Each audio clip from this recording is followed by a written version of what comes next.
Olá, tudo bem? Meu nome é Roberto e vocês estão no canal Humanidades. Hoje nós vamos abordar o tema cultura de massa. Então vamos lá? Hoje nós vamos trabalhar com o tema cultura de massa, porém sob uma ótica um pouco diferenciada. Nós vamos partir de um questionamento bastante interessante, que é a seguinte pergunta: o brasileiro tem cultura? Bom, por que partir de um questionamento desse? É comum escutarmos em determinadas conversas a seguinte alegação: tal pessoa não tem cultura, porque ela assiste Big Brother, porque assiste A Fazenda, ou porque escuta funk, samba, rap e assim por diante. Isso, na verdade, nos remete a uma questão, uma outra questão, na verdade, bastante importante, né? Será que nós realmente entendemos o conceito de cultura? Primeiramente, o que eu preciso dizer é que isso não é em si um argumento, dizer que o outro não tem cultura. Na maior parte das vezes isso é utilizado como uma forma de ataque por se discordar daquilo que o outro entende ser aprazível, por ser agradável do ponto de vista das escolhas culturais que ele faz. Então, em tese, o que nós podemos dizer é que todos que produzimos de algum modo, participamos de algum modo de uma produção humana, tem cultura, ok?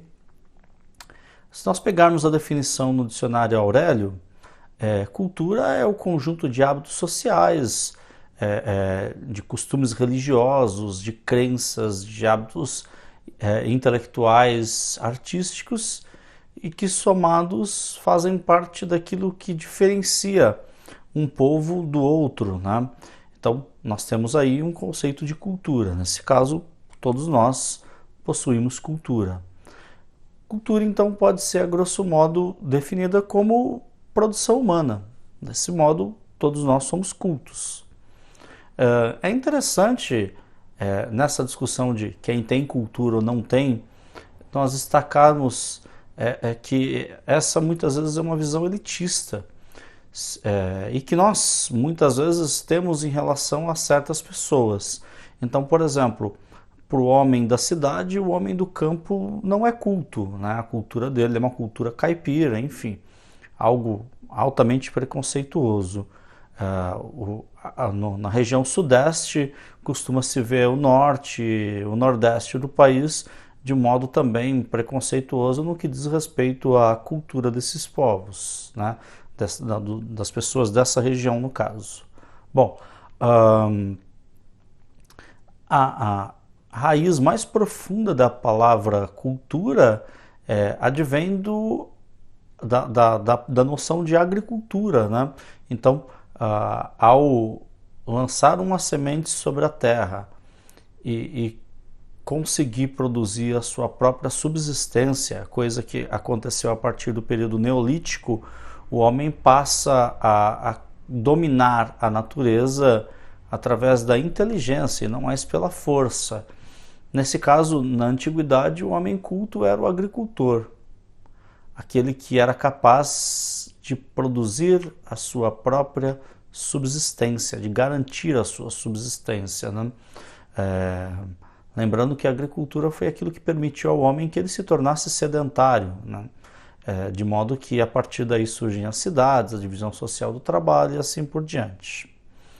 Acreditar que o outro é inferior culturalmente, que o membro de um outro povo, de uma outra, entre aspas aqui, raça, é inferior porque não compartilha dos seus gostos culturais, é o que nós podemos marcar e cravar aqui como etnocentrismo, tá?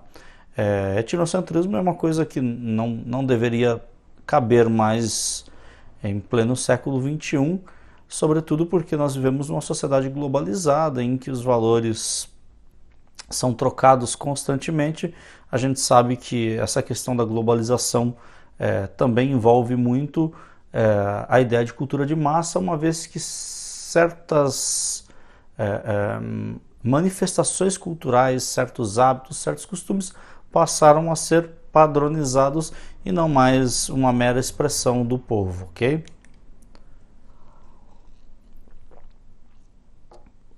Bom, quando nós tratamos do tema cultura sob a perspectiva etnocêntrica, nós podemos lembrar aqui de alguns períodos da história brasileira, né? O período colonial, o período do Brasil Império, República Velha, períodos nos quais a cultura do indígena e do africano era vista de um modo preconceituoso, porque a cultura considerada verdadeira era a cristã europeia ocidental.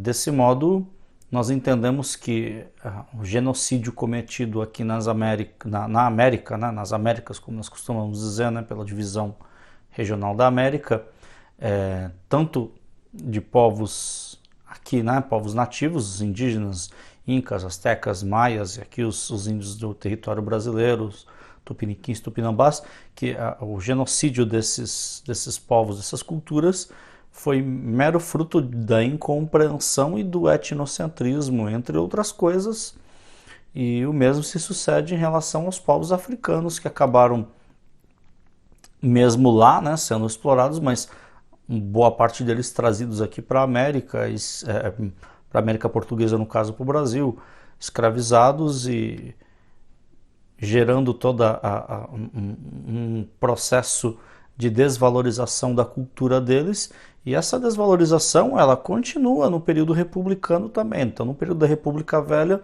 nós temos, num determinado momento ali, a ideia de que o povo brasileiro é sim esse povo que se miscigenou, mas que manteve a essência branca europeia, ok? Bom, esse conceito então de que, desculpa, conceito não, na verdade ideia, né? Essa ideia de que o outro não tem cultura simplesmente pela discordância que eu tenho em relação aos valores que ele traz, nós podemos dizer que é uma ação elitista, né? É acreditar que a cultura do outro é inferior.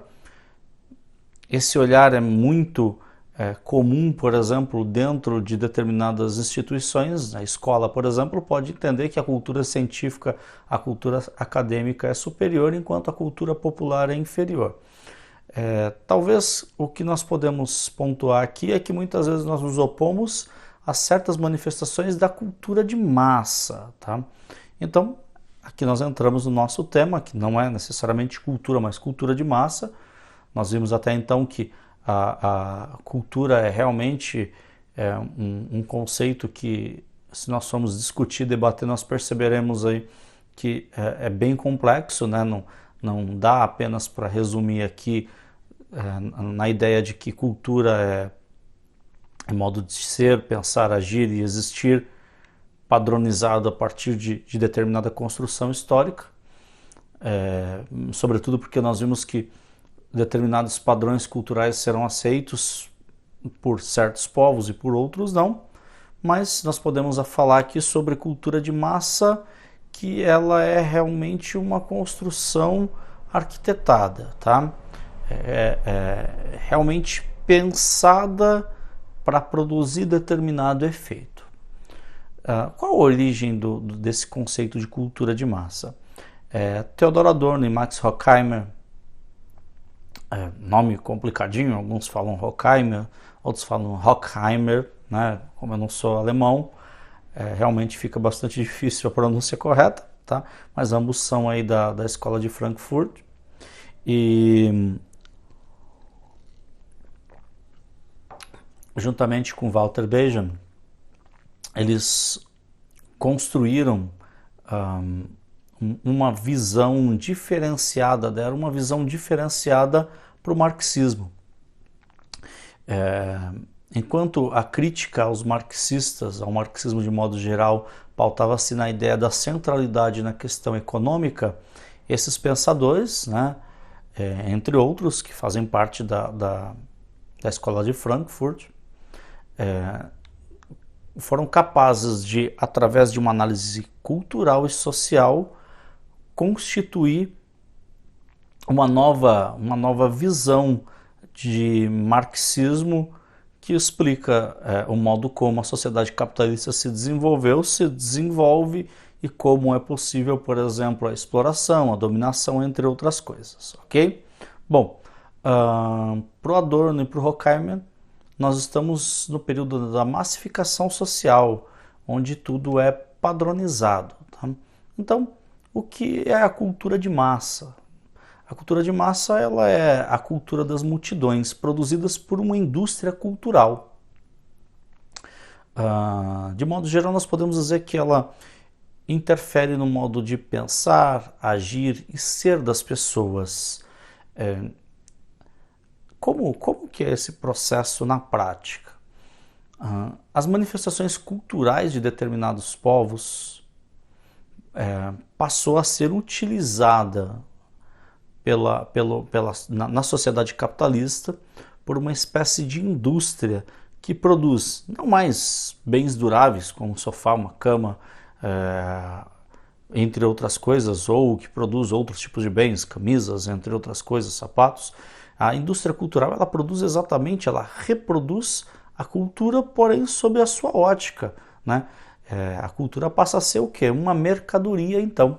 Então, a música, o cinema, o teatro e cada uma das manifestações culturais que faziam parte da sociedade como uma expressão do desenvolvimento dos povos, passam a ser alvo do quê? Dessa indústria cultural que cria a cultura de massa, a cultura das multidões.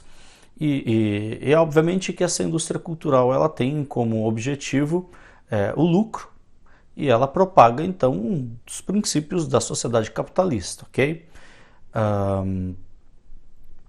Como isso acontece na prática?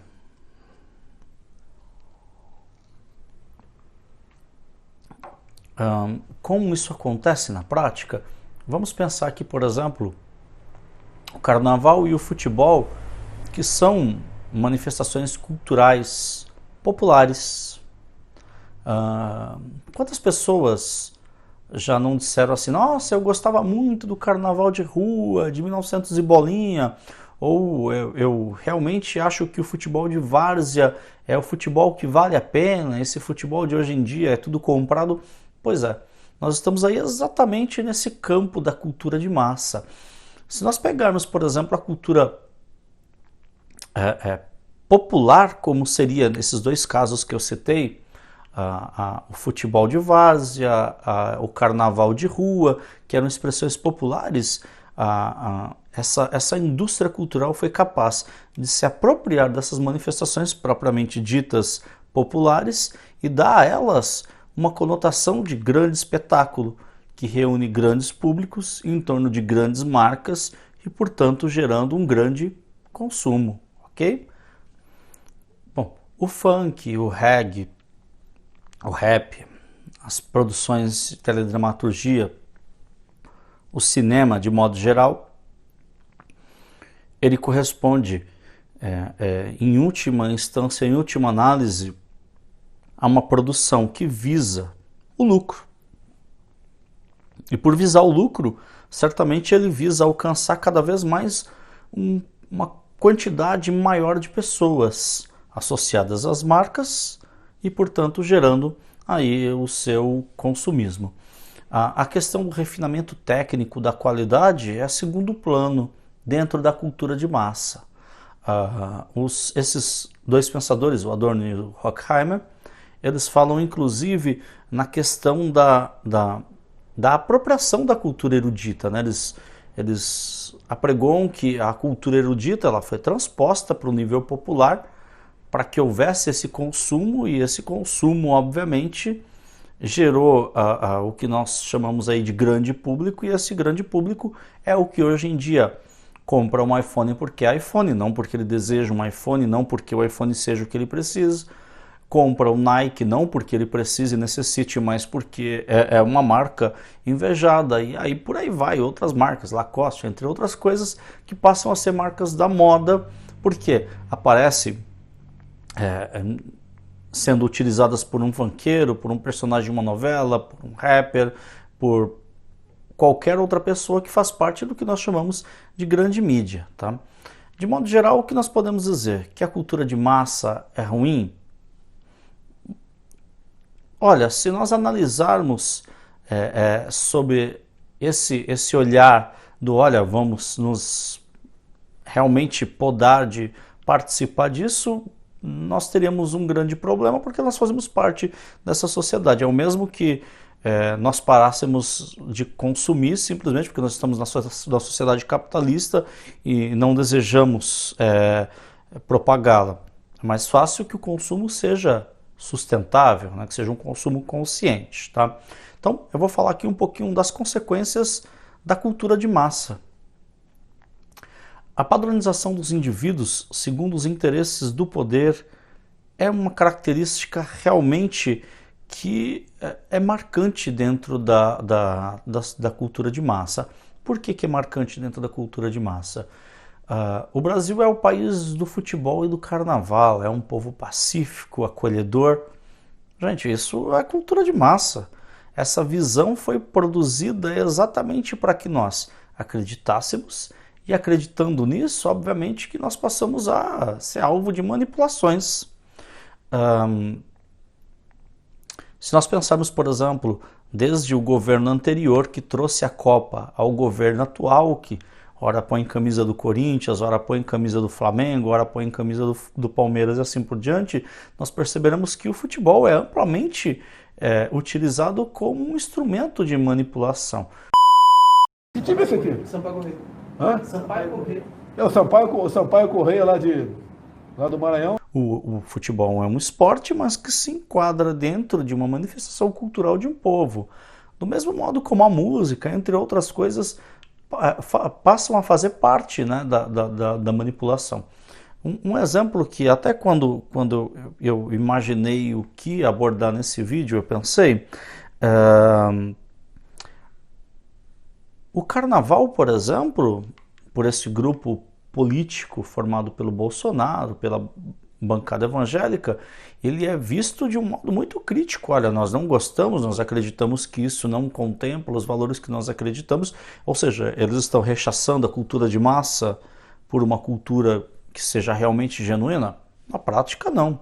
Se nós pensarmos o cristianismo do modo como é praticado hoje, não por todos, não é isso que eu quero propor, inclusive todo o meu respeito a quem é cristão ou adepto de qualquer outra religião, mas o cristianismo, esse das multidões, né, dos grandes pastores, dos grandes bispos, dos grandes impérios, que reúnem multidões em um estádio ou em um determinado lugar para ver, para assistir um show, é um cristianismo massificado, é um cristianismo da cultura de massa. Por trás dessa manifestação, por exemplo, existem editoras, emissoras de TV com concessão inclusive, existe gravadoras, que se a gente for pesquisar rapidamente nós chegamos a várias delas, inclusive com pastores, membros, né, da comunidade religiosa, não só evangélica, sendo indicados aí como pessoas de grande poder econômico. Alguns membros religiosos, inclusive, fazendo parte da lista da Forbes, dos religiosos mais ricos do Brasil e até do mundo, tá? Então, nós estamos falando realmente de uma cultura massificada, de um cristianismo massificado, tanto quanto o carnaval, tá? Bom, uma outra característica, então, é a padronização dos indivíduos segundo os interesses do poder, ou seja, nós acreditamos que nós somos isso e pronto, e acabou, e passamos a agir conforme o que nos é colocado. O segundo seria a alienação. Bom, perdidos e imersos nessas distrações culturais, a gente acaba nem percebendo, né, o quanto certas coisas passam, né? Quantas pessoas morrem numa pandemia, quantas pessoas morrem de fome, quais as dificuldades pelas quais o povo tem passado, a corrupção, entre outras coisas. Por quê? Porque tem jogo do meu time, porque tem carnaval, porque tem baile funk e assim por diante. nós passamos a viver dentro de uma esfera não crítica, né? Nós optamos então pelo funcionamento das coisas ao invés da razão crítica. Inclusive o Adorno e o Horkheimer vão falar isso, né? Que o pós-iluminismo, ao invés de acender uma sociedade crítica, acende uma sociedade que realmente opta pelo funcionamento das coisas e não pela crítica em relação às coisas, ok? Como foi dito anteriormente, a terceira coisa aqui, o consumismo, tá? Então, se a gente pensar, por exemplo, eu assisto um vídeo de uma banda que faz parte da cultura de massa, porque não tem como ser diferente, tá? Elas visam lucro, fazem parte de toda uma grande produção das grandes gravadoras, mas eu assisto o vídeo, na sequência marcas são anunciadas, mesmo ali dentro do próprio show mesmo, você tem ali no fundo toda uma propaganda dessas marcas, mas o comercial que tem em torno dos vídeos, o iFood da vida, né, as marcas de roupas, de tênis, de smartphone e assim por diante, nós fazemos parte então de toda uma série de situações em que o consumismo está envolto na cultura de massa, né? O que mais gera consumismo é a cultura de massa, né? E ao mesmo tempo alienação, ok? Pensando hoje numa cultura sustentável em que se imagina que por N fatores ligados não só a poluição, não só a degradação do meio ambiente, mas a questão da sustentabilidade ligada às relações humanas, pensando em cada uma dessas coisas, obviamente que esse é o caminho errado, ok? Bom, o individualismo minado seria então o último item. Nós teríamos dentro da sociedade, nós temos, né, na verdade, dentro da sociedade capitalista, cuja cultura de massa domina as pessoas, pseudo-individualidades. As pessoas não são uma construção de si apenas, né? E a própria manifestação cultural não é uma construção do povo. Então, uma manifestação cultural como o carnaval de rua, que tinha suas especificidades em cada lugar, o futebol de várzea, tá? A música sertaneja, que ganhou aí o sertanejo universitário, por exemplo, tá? E assim por diante, essas manifestações não são mais manifestações que dizem respeito ao que o povo propriamente vai fazer e ao que o indivíduo constrói. Diz respeito ao que uma grande gravadora, ao que uma grande produtora fará para alcançar o grande público e alcançando o grande público vendendo suas marcas e seus produtos, ok? Finalizando, em tese, inegavelmente, todos nós somos seres culturais, tá? Isso significa então que nós, sendo seres culturais e vivendo numa sociedade diversa, em alguns momentos nós vamos discordar da cultura do outro, tá? A maior parte dos brasileiros está imersa na cultura de massa. Se nós imaginarmos pessoas que vivem mais isoladas, onde a internet, o rádio, a televisão tem menos efeito, essas pessoas elas serão individualmente e culturalmente, coletivamente, culturalmente, elas serão muito diferentes de nós, porque elas não fazem parte dessa cultura de massa, tá? Então, todos nós possuímos cultura, a maior parte de nós que estamos imersos nessa rede formada pela internet, pelos meios de comunicação em geral, nós fazemos parte dessa cultura de massa, e essa cultura de massa, ela realmente é uma construção dentro da sociedade capitalista, de uma indústria cultural que tem como finalidade propagar a ideologia capitalista e gerar o lucro, o consumismo e a alienação das pessoas, ok? Há alguma saída para isso? O que eu posso dizer é que se você é capaz de escutar uma música, de assistir um show, de curtir o seu futebol ou o seu carnaval, mesmo sabendo que é algo pertencente à cultura de massa, e ao mesmo tempo você consegue ser consciente em relação às marcas que são expostas, que são disseminadas, que são ligadas a esses eventos, e você consegue, apesar de tudo aquilo que é dito na cultura de massa, o sexismo, o consumismo, se você consegue estar além disso, sendo uma construção de si mesmo, então você está de parabéns, você está acima da cultura de massa. Agora, isso, se pelo contrário, você é simplesmente uma cópia daquilo que a sua opção cultural diz para você fazer, então isso eu acredito ser negativo, porque a tua crítica vai por espaço. Então nós imaginamos que os jovens escutam funk que fala de dinheiro, que fala de sexo, que fala da mulher, que fala do homem, mas eu quero acreditar que as pessoas não tragam isso como valores próprios. Escuta, se diverte, dá risada e passa por isso. Do mesmo modo como, por exemplo, se eu escutar uma música, um rock, que fala sobre determinada situação, eu não preciso ser como aquela situação. Uma música que fala sobre suicídio não precisa me levar ao suicídio. Assim como uma música que fala, um reggae, por exemplo, que fala sobre viver na brisa, eu não preciso usar um baseado, por exemplo, para desfrutar dessa opção cultural na sua essência, ok? Então, o que eu posso dizer para vocês é que realmente manifestações culturais nascidas genuinamente do povo e sem o objetivo do lucro são praticamente manifestações inexistentes. Daí o motivo pelo qual vale muito nos reencontrarmos com aquelas comunidades mais incomunicáveis, né? Com uma comunicação menor, na verdade, e desfrutar um pouquinho sobre o pensamento do homem do campo, o pensamento das pessoas que não estão aí envolvidas e imersas nessa cultura que padroniza tudo, ok? Então por hoje é só.